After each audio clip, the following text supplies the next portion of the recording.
KS Prasad గారు అసెంబ్లీకి వెళ్లకుండా జగన్మోహన్ రెడ్డి పులివెందులలో ఆ హంగామా ఏంటి, ఏం స్ట్రాటజీ కోసం జగన్మోహన్ రెడ్డి పులివెందులకు వెళ్ళారు అనేది కూడా ఇటు అధికార పక్షం చెప్తున్న పరిస్థితి. మీరు ఏం చెప్తారు సార్ దీని మీద? ఈ అసెంబ్లీకి వెళ్తే ఏడు చేయాలి ఆడ కూర్చుని. మీరు సేవాకులు మాట్లాడుతుంటే నేను ఎన్నుకోలే. పులివెందుల ఎమ్మెల్యే ఆయన ఆ నియోజకవర్గంలో తీవ్ర ప్రభావాన్ని ఎదుర్కొంటున్న రైతులకి ఉపశమనంగా వెళ్ళాడు ఆయన. దానికి అసెంబ్లీ సమావేశాలతో ముడిపెడితే ఏం చేయాలి? ఇప్పుడు నిజంగా చెప్పాలంటే మొన్న ఒక ఎమ్మెల్యే గారు లాస్ట్ అసెంబ్లీ సెషన్స్లో నిలబడి కేటగిరీగా చెప్పాడు.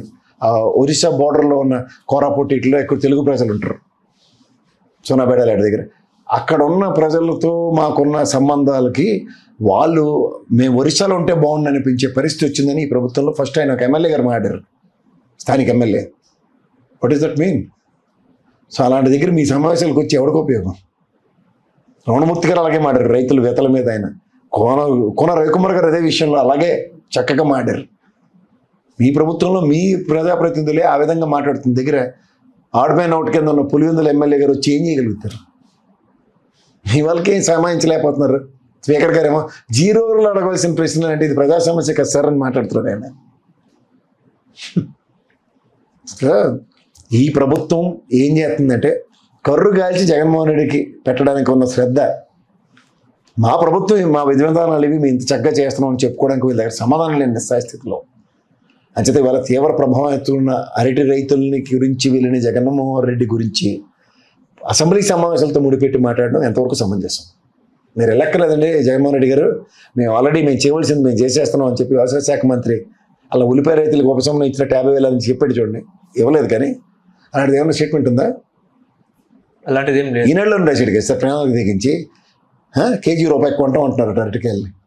అదేనా గెల్లకొని ఉదంతో విన్నామా మనం? అరటికాయ కేజీలు లెక్కన కొన్నామా? ఇంత దయనీయమైన స్థితిలో ఉన్నారండి రైతులు. వాళ్ళని గురించి అవహేళన. ఉపశమనంకి ఎవడో వెళ్తాడు, అపోజిషన్ లీడర్ అయినా ఏం చేయగలుగుతాడు? ఆయన మాత్రం ఏవి చేయలేని అందరికీ తెలుసు. తాత్కాలిక ఉపశమనం కింద జైల్లో ఉన్న జేబులో ఉన్న 100,000 తీసుకుని ఇస్తాడు. లేదా పవన్ కళ్యాణ్ లాగా ₹1,00,000 ఇస్తారని కాంపన్సేషన్ అనొచ్చు. ఎందుకంటే అరటికాయ రైతులు ఆ చుట్టుపక్కల ప్రాంతాల్లో నాకు తెలిసి ఒక 1000 మంది 100 మంది ఉండొచ్చు. ఏమైనా స్వచ్ఛందంగా అనౌన్స్ చేసినా చేయొచ్చాను కంట్రిబ్యూషన్ చేయాలి.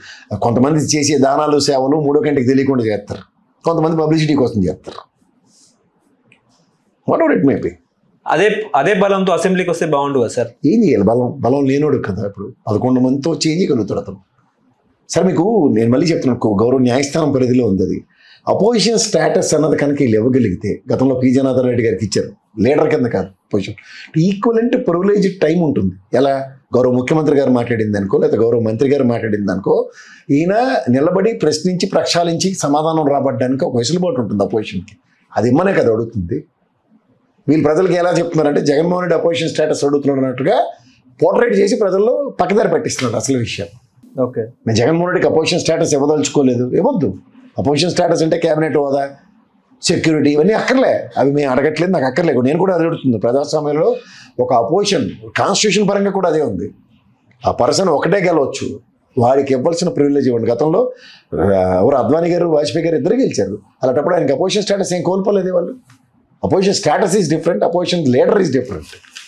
ఓకే, కేఎస్ ప్రసాద్ గారు, ముఖ్యంగా నిన్న పవన్ కళ్యాణ్ గారి పర్యటనలో పరదాలు ఉన్న పరిస్థితి. గతంలో జగన్మోహన్ రెడ్డి టూర్కి వెళ్ళినా కూడా పరదాలు కట్టుకుంటారని కూడా పవన్ కళ్యాణ్ గారు వివిధ సభల్లో కూడా చెప్పినారు. ఇప్పుడు అదే పవన్ కళ్యాణ్ గారు ఏదో పరదా కనిపిస్తే దాన్ని వైసీపీ నాయకులు ట్రోల్ చేస్తున్నారు. సో ఎట్లా చూస్తారండి? అది పరదాలు వెనకాల మనుషులు ఉన్నారా లేదా? పరదాలు వెనకాల మనుషులు ఉన్నారు. అది సమాధానం చెప్పమనండి. పరదాలు కనపడగానే ఎవడ సమాధానం చెప్పరు. నేను మళ్ళీ చెప్తున్నాను, అమరావతి రైతులు మొహాల మీద తలుపులు వేస్తే జగన్మోహన్ రెడ్డి పరదాలు కట్టుకున్నాడు. అది పరదా కాదంటున్నారు ఎవరు? జనసేన నాయకులు. అంతే, నమ్మండి. వాళ్ళకి రెడీగా ఉంటారు కదా వదలగొట్టే ఛానల్. వాళ్ళు చెప్పినవన్నీ మనం వినాలి.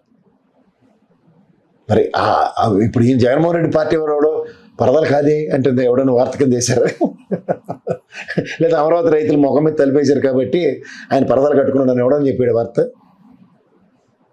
చెప్పండి. చేత మనం ఏది నిజం ఏది అబద్ధం అంటే అక్కడ ఉన్న పరిస్థితులు బట్టి చెప్పండి. ఇప్పుడు నిజంగా పవన్ కళ్యాణ్ గారికి అయితే జన సమూహాలు వస్తారు, నేను ఒప్పుకుంటాను విషయం. జనాలు నియంత్రించడానికి బ్యారికేడ్లు కట్టొచ్చు, ఏమో తప్పే ఉంది. దానికి పరద కట్టి ఇటు రావద్దు, ఇటు నుంచి రండి. గోళ్ళు కట్టలేరు కదా రాత్రి. ఇంకా సింహాచలం ఎక్స్పీరియన్స్తో మళ్ళీ ప్రయత్నాలు చేయరు కూడా. కర్మగారు కూలిందంటే లేనిపోని బాధని. అంటే ఎందుకు ఏపీలో ఈ పరదాల సంస్కృతి ఏంటి నాకు అర్థం కావట్లేదు. ఇందులో సంస్కృతి ఏం లేదు సార్. అవతలోడు ఏం చేసినా వీళ్ళకి తప్పు కింద కనబడినప్పుడు మీరు చేసింది కూడా వాళ్ళు వేలెత్తి చూపిస్తారు.